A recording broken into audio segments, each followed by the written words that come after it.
véritable phénomène de cette édition de Koh-Lanta, le feu sacré, Tania, le Phénix, aura réussi l'exploit de se hisser jusqu'à une finale après avoir obtenu 36 votes contre elle tout au long de l'aventure.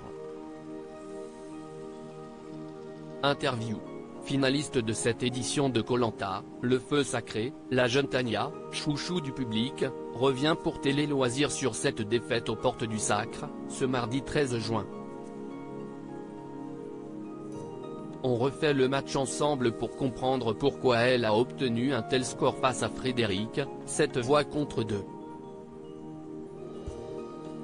Lucide et heureuse, la nutritionniste ne botte jamais en touche et répond sans détour. Tania, finaliste de Koh-Lanta 2023 face à Frédéric, maintenant les candidats disent qu'ils m'apprécient.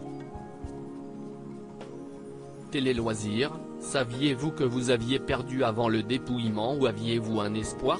Tania, objectivement, je savais que j'avais déjà perdu. Après, je ne suis pas du tout négative ou pessimiste. Mais je n'avais pas forcément d'affinité avec les autres candidats. Si les aventuriers avaient dû voter hier, après la diffusion, pensez-vous que vous auriez eu une chance ou en tout cas que le résultat aurait été plus serré? Complet. J'aurais gagné, c'est sûr, si tous les candidats revotaient aujourd'hui. Ils s'en veulent pratiquement tous de ne pas m'avoir donné leur voix. Ils regrettent avec la diffusion.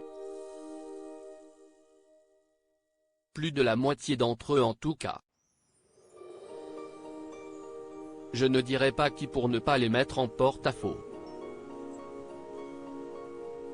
Mais c'est le jeu et tout arrive pour une raison. Pourquoi? Parce que tout le public était derrière vous? Rire, je leur laisse le bénéfice du doute. Beaucoup de personnes n'ont pas cherché à apprendre à me connaître dans l'aventure et maintenant qu'elles découvrent les images à la télé et qu'elles voient ma personnalité à l'extérieur, elles me disent qu'elles m'apprécient. Mais je pense qu'il y a aussi tout l'engouement derrière moi, tous mes abonnés et les personnes qui me soutiennent.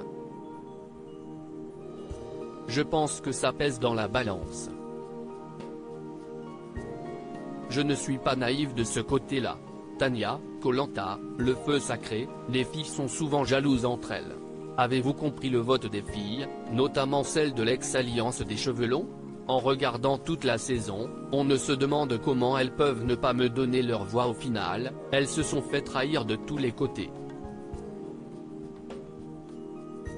Moi, j'ai toujours été gentille avec tout le monde.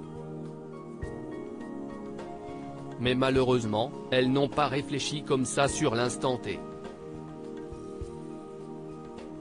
Je ne suis pas dans leur tête mais l'alliance des cheveux longs n'aura duré que le temps d'un conseil pour éliminer Gilles car ça les arrangeait. Elles savaient qu'il était tellement apprécié, qu'un final, il aurait gagné face à n'importe qui. Elles avaient peur de ça. Mais cette alliance s'est très vite éteinte. Lors de la finale mardi 13 juin, elle mettait en avant le girl power.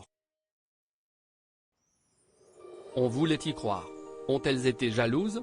Toute ma vie, même au tennis, je n'ai jamais eu beaucoup de copines. J'ai une vraie copine qui est comme ma sœur mais sinon je trouve que les filles sont souvent jalouses entre elles. Est-ce que c'était le cas aussi dans Koh-Lanta? Je ne sais pas mais ça peut être une possibilité. Je préfère voir le positif et me dire qu'elle préférait privilégier Frédéric. Il y a de la place pour tout le monde. La jalousie ne sert vraiment à rien. Quel vote vous a le plus surprise, voire déçu? Clémence d'abord parce qu'elle était tellement énervée de la trahison du pacte des petits doigts que je n'ai pas compris. Je n'étais même pas énervé mais comment a-t-elle pu donner sa voix à Frédéric? Au final je dirais que les votes de toutes les filles étaient surprenants. Et même celui de Nicolas. Il s'est fait trahir quand même, Frédéric lui avait donné sa parole qu'il allait le choisir s'il gagnait les poteaux et pendant 15 minutes, Nicolas a cru qu'il était finaliste. C'est fou. Alors que de son côté Nicolas n'avait rien répondu à Frédéric quand il lui avait fait cette promesse juste avant l'orientation. En fait si, Nicolas lui avait aussi promis de le choisir s'il gagnait les poteaux. C'était le jour même, juste avant l'épreuve. Il s'était laissé 2 jours pour bien réfléchir et analyser. Tania revient sur les alliances dans Koh Lanta. Julie s'était mise d'accord avec les garçons lors de l'orientation.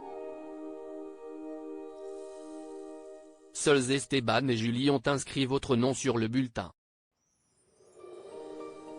Si est-il bien la première fois que vous avez si peu de votes? Rire. Étiez-vous sûr de ces 2 votes-là? Je n'avais aucun doute quant à Esteban. Concernant Julie, c'est un peu compliqué. Je l'adore, même à l'extérieur, mais pendant le jeu, elle pouvait être incertaine dans certaines situations. Elle a voté contre moi quand j'ai été évincé, lors du conseil surprise diffusé le 16 mai, note de la rédaction, elle a atteint la course d'orientation grâce à moi, avec le magistral coup de bluff du collier d'immunité, note de la rédaction. Et pourtant, le jour de l'orientation, elle s'était mise d'accord avec les garçons sur les zones à fouiller pour ne pas prendre les mêmes. Elle faisait passer le jeu avant les affinités, donc je n'étais pas du tout sûr d'elle. D'autant que Frédéric a gagné les poteaux. Souvent, les candidats donnent leur voix à celui ou celle qui gagne cette ultime épreuve. Pensez-vous que vous auriez eu plus de chances de l'emporter en gagnant les poteaux? Je savais que ça allait être très compliqué pour moi de gagner face à n'importe qui. Mais je me disais que si je gagnais les poteaux, je pouvais espérer gratter 1 à 2 voix en plus. Et encore. Au vu des réponses des candidats au conseil, même si j'avais gagné les poteaux, ils ne m'auraient jamais fait victorieuse. C'est triste. Mais c'est déjà super, je suis 2e.